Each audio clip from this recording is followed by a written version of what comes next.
Hi everyone, welcome back to my channel. If you're new here, my name is Erica. I recently graduated nursing school, I passed my NCLEX, and I also just got my first nursing job. Today I'm going to be sharing with you how I got my new grad residency at the hospital.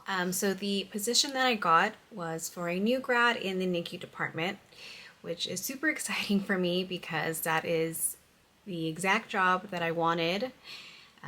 I had applied to tons of other positions just as kind of a backup, but NICU was 100% the job that I wanted.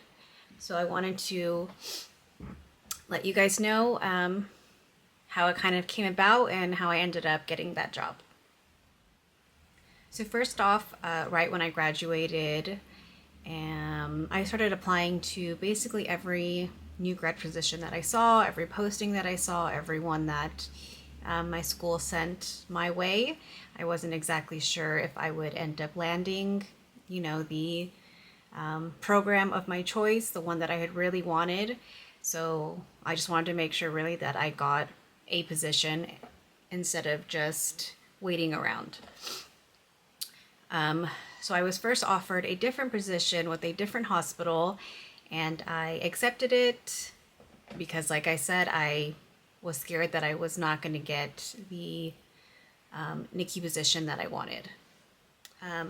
With the NICU, I know that there are very few positions offered since very few hospitals actually have NICUs at their hospital.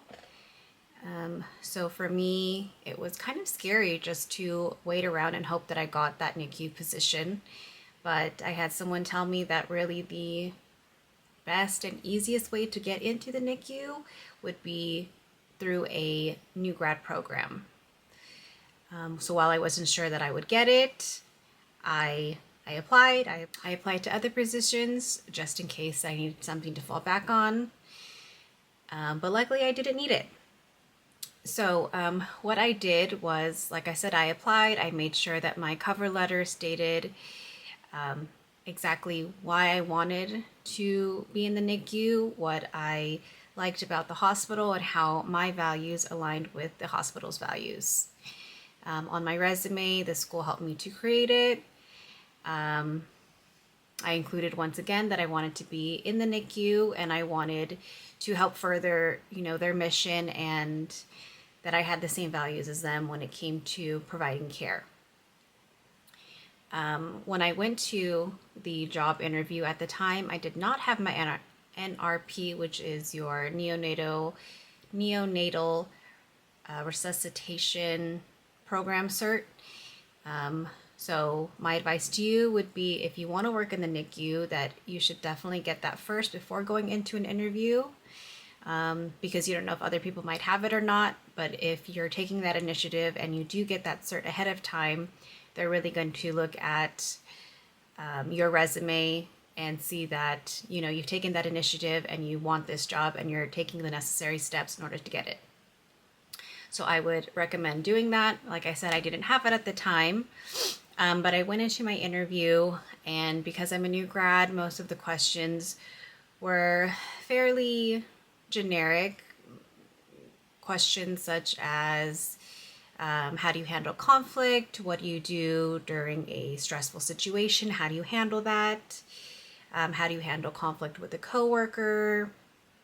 Some other questions were, what types of things did I do, or what types of skills did I practice during my clinical rotations in my nursing school program, just because they want to see where you are. They don't expect that you've done, everything that a nurse does, but they just want to know what hands-on experience that you've had so far.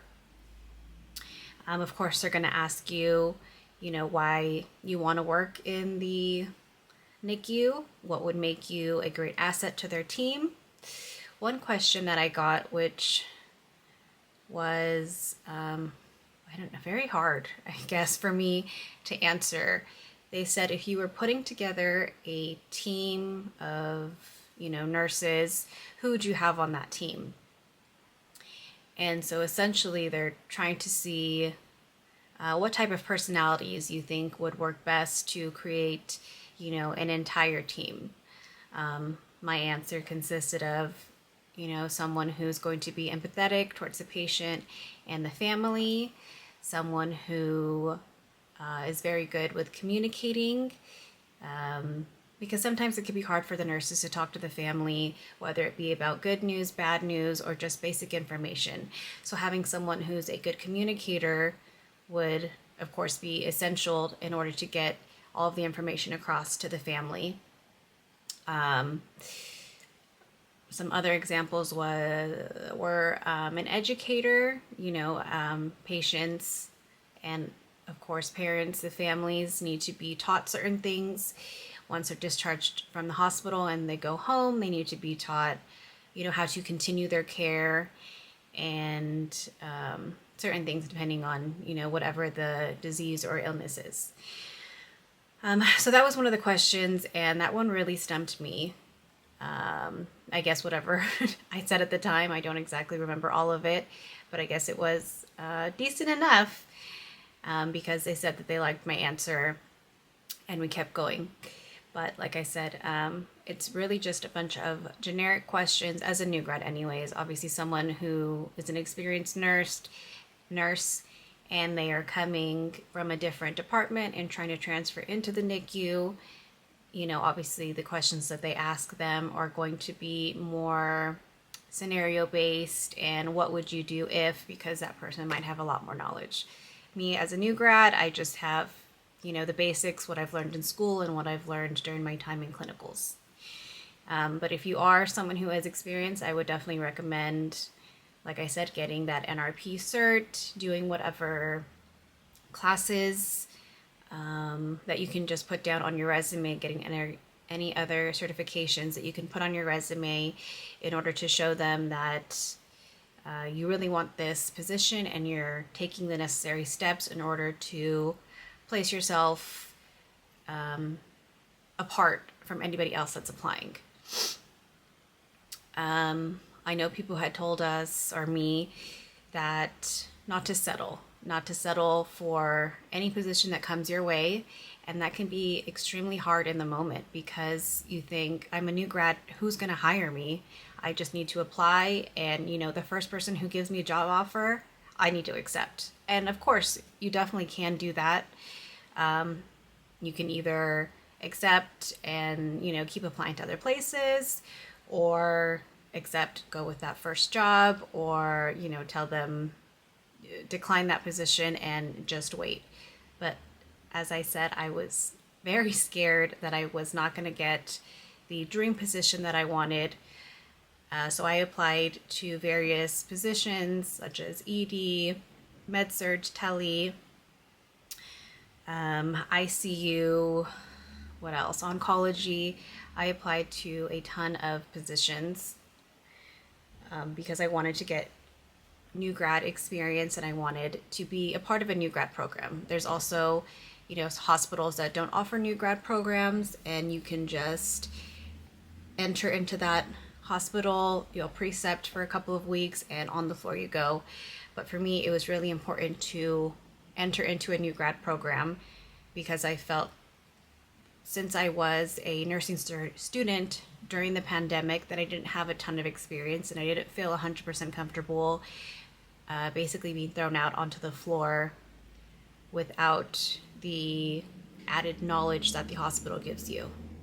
But like I said, you do not need to settle for the first position that comes your way. If you have the luxury to wait for a little bit and, weigh out your options, apply to more positions, I would suggest doing so. If you don't, then, definitely take the position that's offered to you, and maybe after some experience, you can always, change departments and see what you like, see what you don't like. Some advice that somebody gave me when going to an interview, which I guess I thought of it before, but I didn't think of it. So someone had told me that I should go to that interview with my cover letter printed out, my resume, my references, package it all up in a nice folder and give it to them. Well, sure enough, the position that I wanted, I did that for, and luckily I did. They were scrambling that morning. And so because I had that information, they were able to look it over really quick, and it was able to jog their memory. And at that point, they thought, oh, yes, now I remember looking at your resume. And they were able to ask me questions tailored more towards me.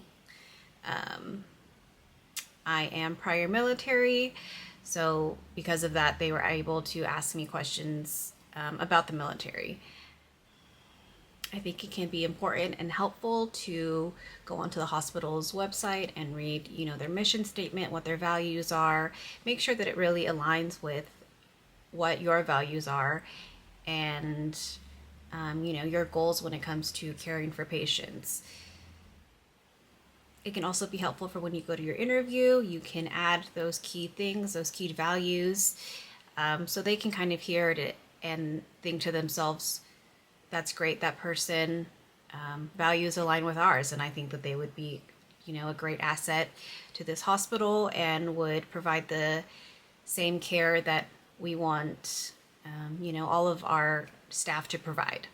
So because the NICU is only offered at certain hospitals and it's such a rare specialty, I guess, it can be really hard to get into these programs. The position that I got into, they were interviewing 16 people, but they were only offering the position to 8. So that can be really scary, especially when, you're passing up these other jobs, or you're, just trying to get this certain program or certain hospital, certain department. So sometimes you're not going to get the position that you want. And I mean, that's okay too. Like I said, you can start in a different department. You can get your experience and you can take whatever steps necessary, get whatever certifications in order to transfer over. Originally, I didn't even get this position, actually. They called me and told me that they had filled all the spots, and if I wanted, I could be on, I guess, basically a wait list in case anybody dropped out or took a different position. Of course, I was extremely discouraged and I cried because, this is the position that I want. This is my dream position. So while I didn't want to be on a wait list, I told them, sure, might as well. In my head, I thought no one's going to drop out. I mean, who would give up a NICU spot? Well, sure enough, about a couple weeks to maybe a month later, I don't exactly remember, I got a phone call in the morning. I was on my way to the gym and I thought, why is this hospital calling me? Let me just answer and I guess see what they're calling for. I answered the phone and sure enough, they said that I was, the top person on that wait list and they wanted to offer me the position. So right away, of course, I said yes. There was like no time to think, no time to, play hardball.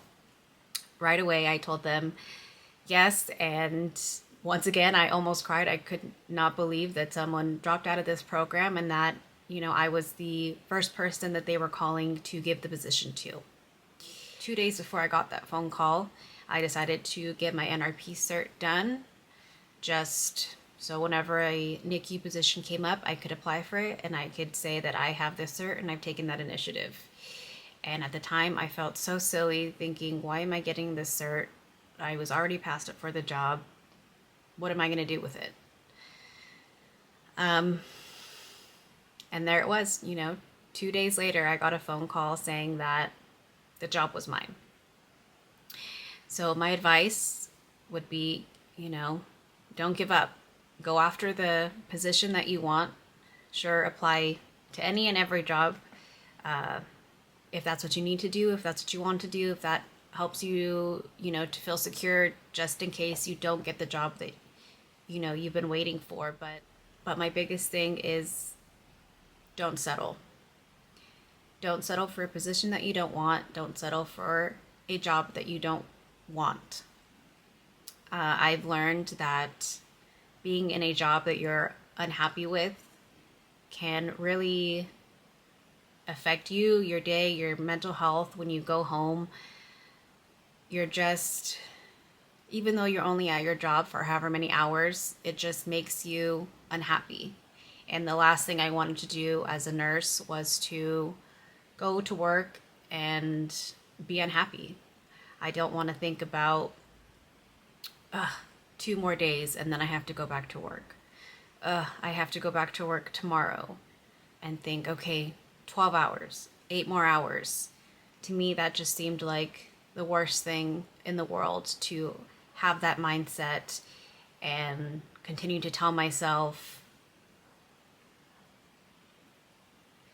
I thought the worst thing was just to have that mindset and basically be counting down the hours. I don't want to dread going to work. I want to love going to work. I want to be excited to go to work. Of course, there's going to be hard days and there's going to be hard cases and there's going to be times that I'm, worn out and I'm crying and I'm frustrated, mad, sad, whatever. But I also know that there's going to be times where I'm, happy, I'm overjoyed, I feel accomplished, I feel just overwhelmed, but in a good way. And that's what I'm striving for.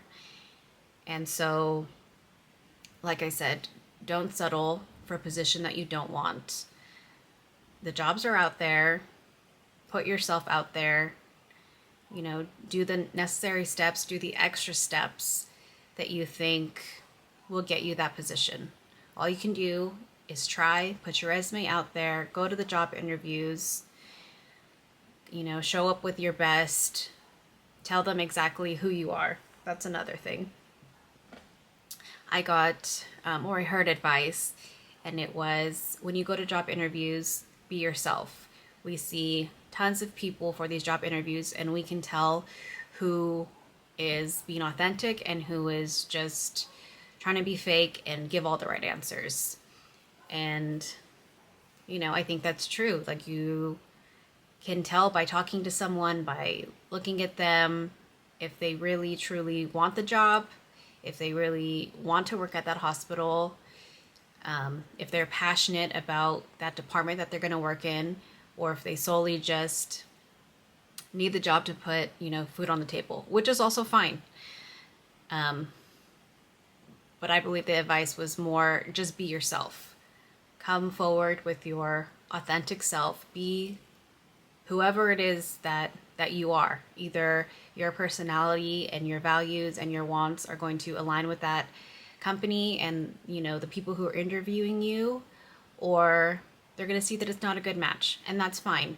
Maybe, a different department or a different hospital will see you and see your personality and think that you are the perfect match for them. And so coming to these interviews and being exactly who you are can be really important, because they know the type of person that they're looking for. They know the team that they currently have, and they know who they can add to the team and think that these people will mesh well. And so if you go to these interviews and you are pretending and you're not being yourself, then they're going to get the wrong impression of you. And they're going to put you on this team with people that they think you might get along with. And in reality, you're just going to butt heads the whole time. Or you're going to be, unhappy with where you are. Another thing, after my interview, the next day I went ahead and I emailed them and I thanked them for, giving me the opportunity to interview with them, and that, the chance to possibly get the job. And finally, don't give up. The right position is out there for you. It was out there for me, and I'm so excited. I have no idea, what's in store for me. But I'm excited, and I think every nurse, new grad, anyone going into any position should have that feeling. They should be excited. They should be, nervous, but in a good way. So hopefully this video helps you. If you have any questions, please let me know. Other than that, I hope you have an amazing day, an amazing night, evening, whatever it is. I will see you in the next video. Bye.